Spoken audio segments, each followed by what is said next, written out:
As I awakened this morning, and I just started thinking about life, thinking about my life in particular. You know, we have so much more to be grateful than to be sorry for, as Jamie Lula says in one of his songs. And perhaps one of the most important practices that we can do on our spiritual journey is to give gratitude. Gratitude is the ultimate mood shifter. It's the ultimate cleansing of the lens through which we see.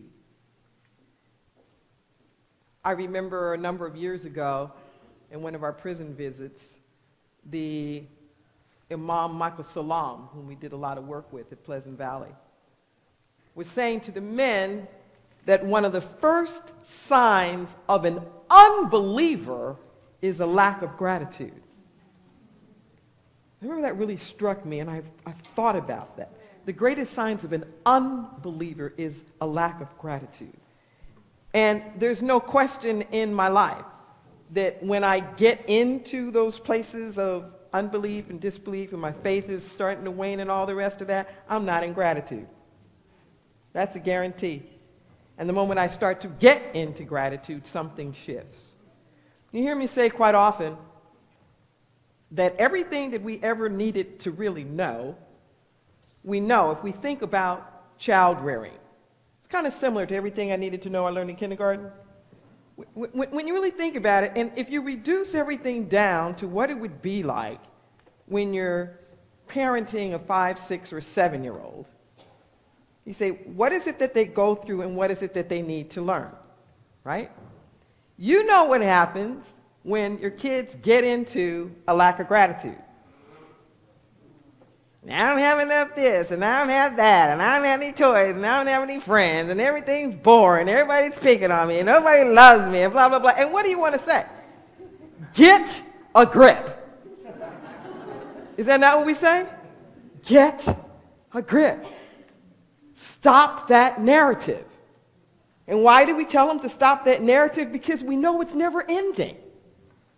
We know that if you look it through that lens, that's all you're going to see, right? And don't we try to get them to redirect? Shift your focus. Redirect. It ain't all that bad. There's always something to be grateful for. Look for it. Find it. Is that not what we do? Okay.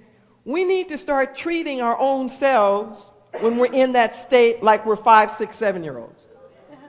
I'm really serious. I remember in one of my spirit letters, it said, and it's worked beautifully, and it really saved me in my corporate days. It said, see the whole world like a sandbox, and nobody's over 7. And everything just became so crystal clear to me then. You know, the top senior managers, that's not fair, that's not fair, you didn't wait your turn, you got on the sandbox too soon, you know, wait your turn. And it's like, whatever, and it was, yeah. And what it did, though, is it got me out of judgment. And it started to get me into this tremendous place of compassion. And gratitude will help you to get there. Our topic for this theme for this month is alignment. And gratitude is one of those things that helps us to get into alignment. And my topic today is where surrender meets right action. English, with as many words as it has, is not a language of the Spirit. This is problematic. You can always tell what a culture values by how many words they have to describe something. When something's really important, there are multiple nuances. For example, if you lived in a real cold country, there could be 20 different ways to describe snow. All the different nuance. You know, how many different ways do we have to describe houses? down to the T, or to describe our investment vehicles. We have one word, love. That's it. For anything and everything. We don't even have a language that describes the spiritual journey. Isn't that something? We don't even have the language for it. So we wind up recycling words that then have multiple meanings. And this is extremely problematic within the greater spiritual world because we don't know what we're talking about. There's a secular way that things look, and there's a spiritual way that things look, and there's nothing like that word surrender to prove the point. Because in the secular world, the word surrender means defeat. You throw in the towel. You've lost. You give it up. You surrender. And if you live in a culture like the US of A, that never surrenders anything, regardless of whether we're wrong or not, where to surrender is like the ultimate shame, who wants to do that? When you hear spiritual people say, well, you need to surrender, it's like, well, who would want to do that? We're not talking about defeat.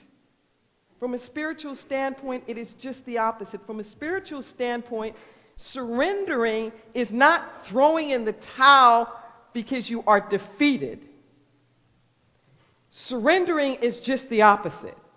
It's giving up the struggle because you know in your heart you will be ultimately victorious. That's a huge difference. To throw in the towel because you know you're going to lose versus I'm not going to fight this because there's a really big win that's bigger than what I can imagine. I've lost. I'm going to win. Really different.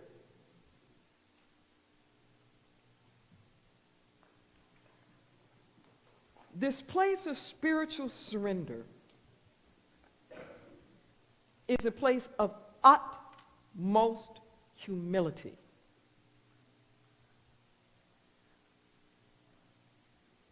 Now, I know there are different schools of thought in terms of spirituality, and you hear many different traditions talking about like killing your ego, or your ego's got to die, and all of that. And what I will say is that nothing is really created nor destroyed, it only changes form.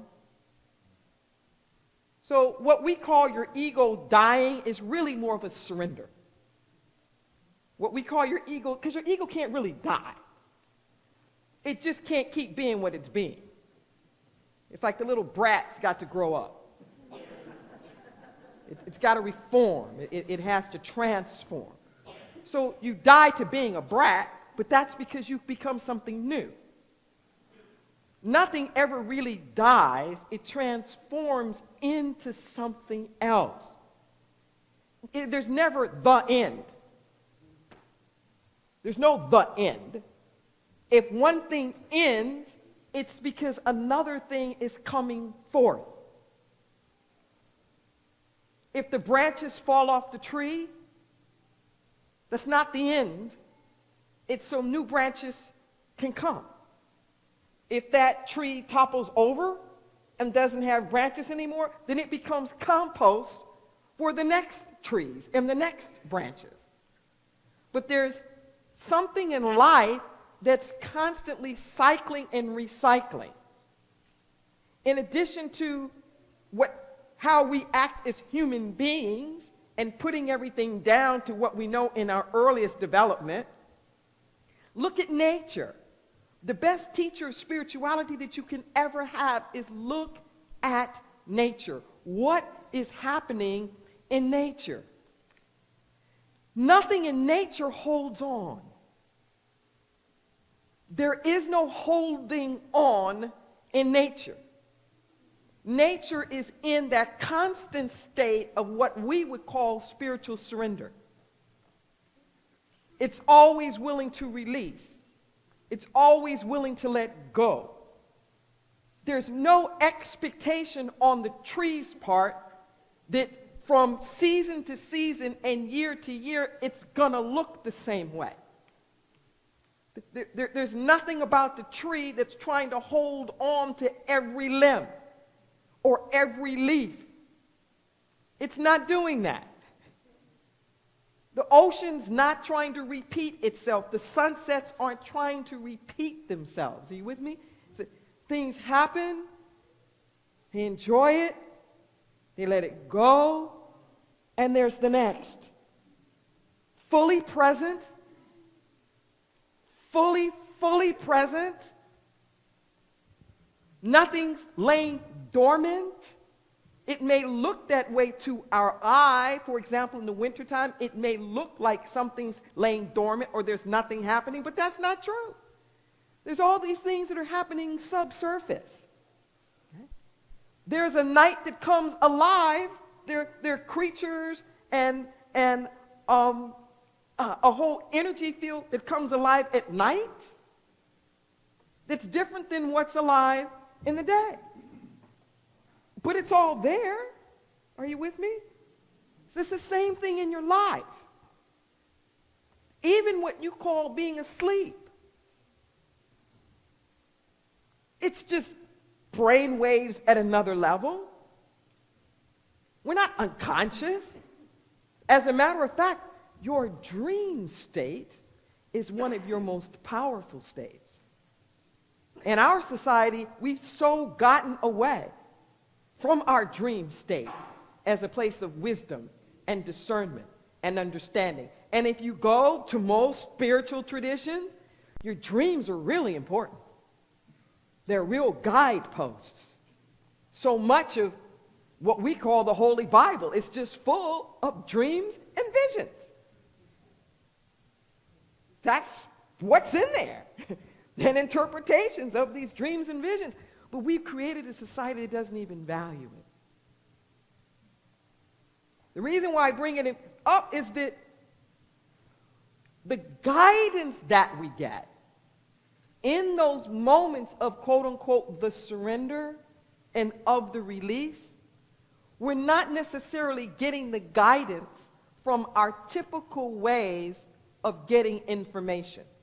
See, when you're trying to surrender, I don't know how much searching Google is going to help you. I'm serious. You know, when you're trying to surrender, I don't know how much listening to the radio is going to help. If you're trying to surrender, I don't know how much reading the news is really going to help. You know, I don't know if you're really trying to surrender, if trying to plan out all your financial stuff is really going to help you that much. We have these ways of doing things that are the way we work in our, like secular life, our regular everyday life. But when we surrender, it requires a different skill set. It requires that we do something else. It requires that we unplug. Instead of plugging in more gadgets, it requires that we disconnect from that stuff a little bit so that we can tune in to an internal frequency. We all have a natural rhythm. We all have a natural vibration. But we've come to live in a society where very rarely are we in touch with our own natural vibration. We're always late. We're speeding up to this thing. We're racing off to that thing. We're calibrating and recalibrating to all the people around us. But there's a place of genuine authenticity within each and every one of us. And if we want the guidance and we want the direction, we have to tune into that. I can't tune into yours. And you can't tune into mine.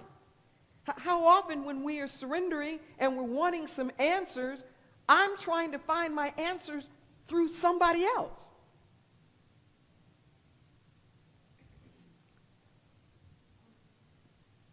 other people's journeys can provide insights.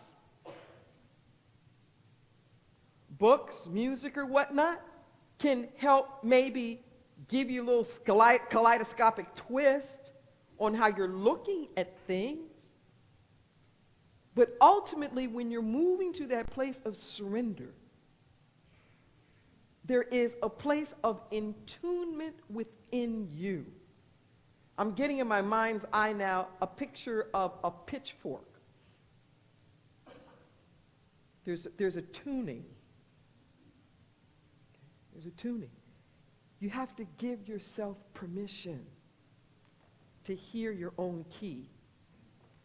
You have to give yourself permission to be still long enough, to be quiet, to be silent long enough. And you know where the majority of the noise is? In between your ears. This unplug is not just from gadgets. This unplug is not just from a bunch of external stimuli. We also have to unplug from all of the loop-de-loop tapes that are going on in our minds.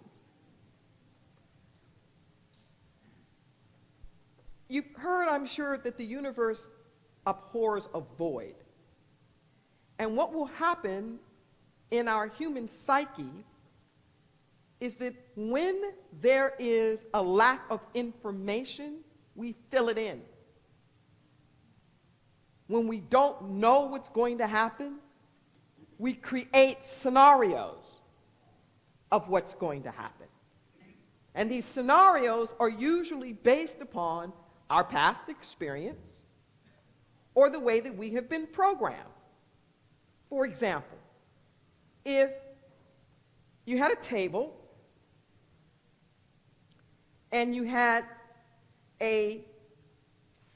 what do you call those things? They're like flip cards, where there's different pictures on each one, but if you flip it really fast, it looks like it's in motion. Yeah, it's like a flip book kind of thing. You know, believe it or not, pre-digital, that's how animation was created. Individual cards and frames that got put together very quickly so that it looked like motion was happening.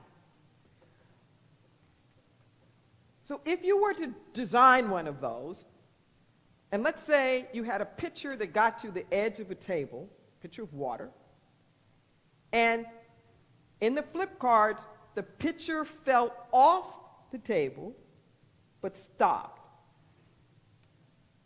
There's some enormous number of people with these kinds of experiences, like 70-something plus, will report seeing the pitcher hit the ground and the water splashing. It wasn't there. That didn't happen. Can you see where I'm going? But our minds will fill in the gap about what we think is going to happen. This is part of the reason why eyewitnesses are tripped up so much. It's because they didn't necessarily see what they thought they saw. They saw something, and then their minds took it to what they thought was the next logical conclusion. So this is good news, and it's bad news. It's bad news when we're busy filling in the missing blank with all of our projections of fear. With all our projections of lack and limitation and all the worst things that we can possibly imagine, i.e. the worry, the anxiety. The good news is that we can also fill in that blank with something wonderful, with something positive. You don't know what's going to happen, so why do we automatically have to assume that it's going to be bad? Why do we have to assume the worst? If you're going to put a picture in there anyway, put a picture in there that works. Because what we know is that that's the place of our experience. I want you to really hear what I'm saying. The place of your experience isn't just your life flipped up to the picture falling. Your experience is what you write in. What you write in after the picture stopped. That's your experience. Not just what has happened,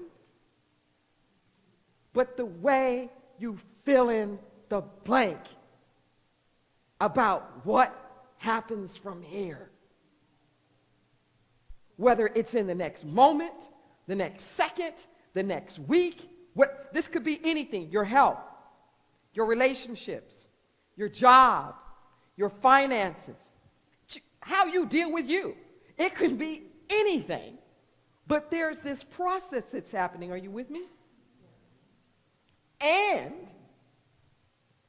And there's a wonderful place that's even above that, where we learn to resist the temptation to fill in the blank at all.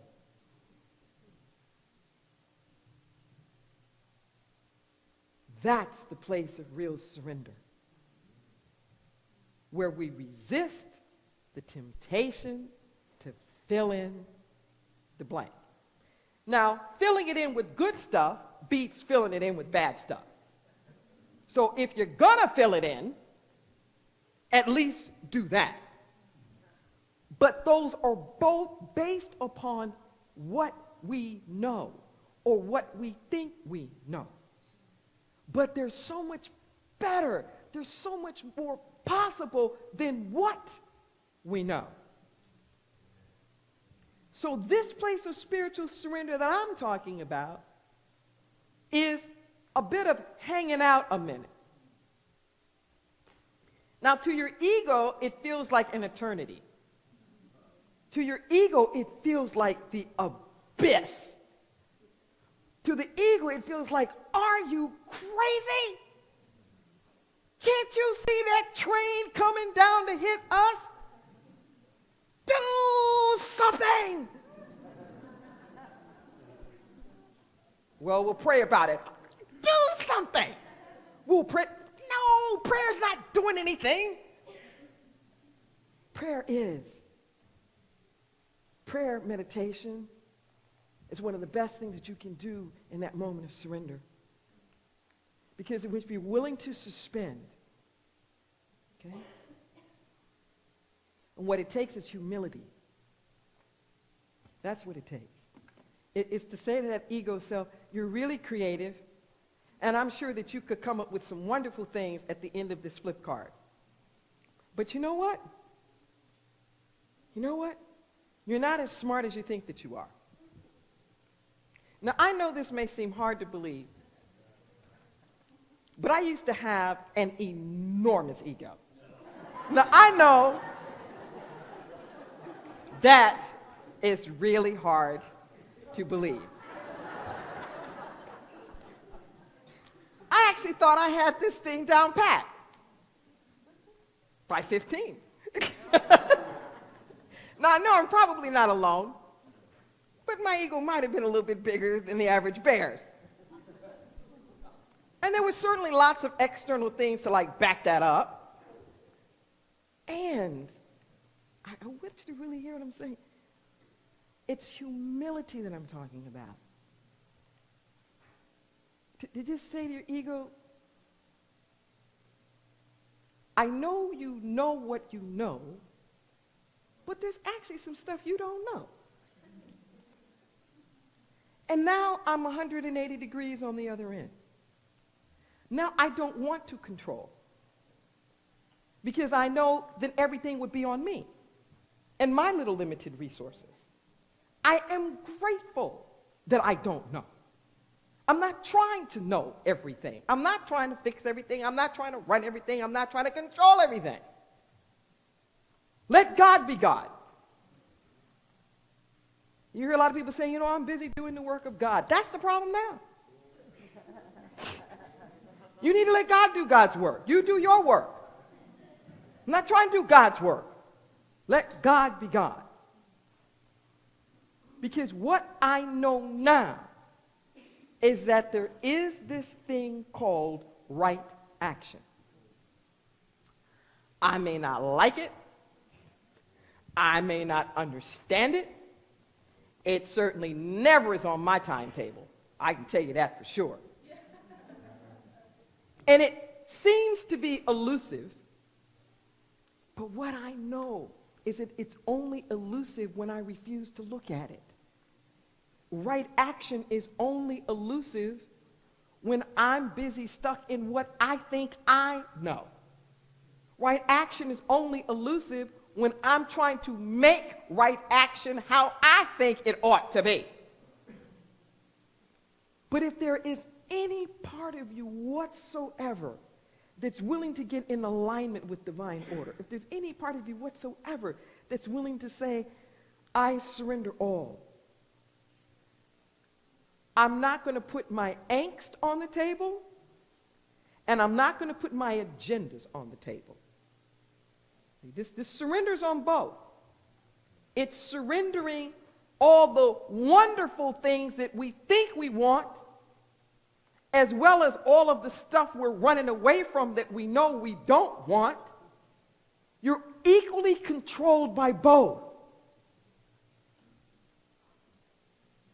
The places of attachment to how we think we ought to have it is as much glue as the fear that we have of what we don't want. Attachment to what you do want, trying away from what you don't want, gets you to the same place. It's just a little different journey. But it won't get you to alignment. It won't get you to joy. It won't get you to peace. You won't feel your power. It won't put you in possibility. And there's so much more waiting for us. If we are willing to believe that I'm not my stuff, that I'm not just a human being going through these circumstances, I'm a spiritual being, that there's so much more to me than what meets the eye, if we come to life with a sense of mystery. I love that about children. We say you take it all the way back to children. Children aren't all puffed up. They're not all puffed up. They're in for the mystery. They want to know the next day. The child is not trying to cling on to everything they were last year or the year before that. They're dropping stuff so fast, it makes your head swim. They're moving on. They're learning, they're growing, they're challenging. I want to be a big kid. I want to do the next thing. I want to try this. I want to try that. If we weren't squashing their dreams all the time, they would just be full of imagination, close to the other side. What we call imagination is real for them. It's their experience.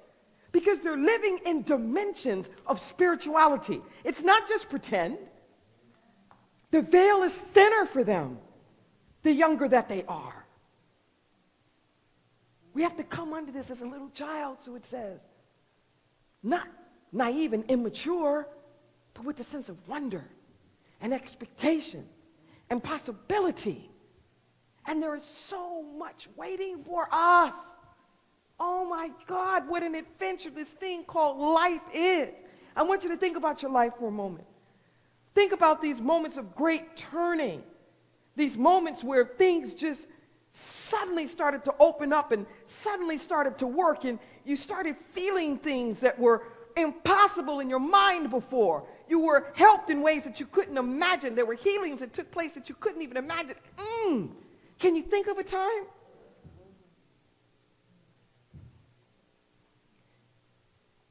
And wasn't it so unexpected? It was nothing you could have crafted. That if you had filled out the little flip card to the end, what finally happened would not have been part of your flip card. Do you see what I'm saying?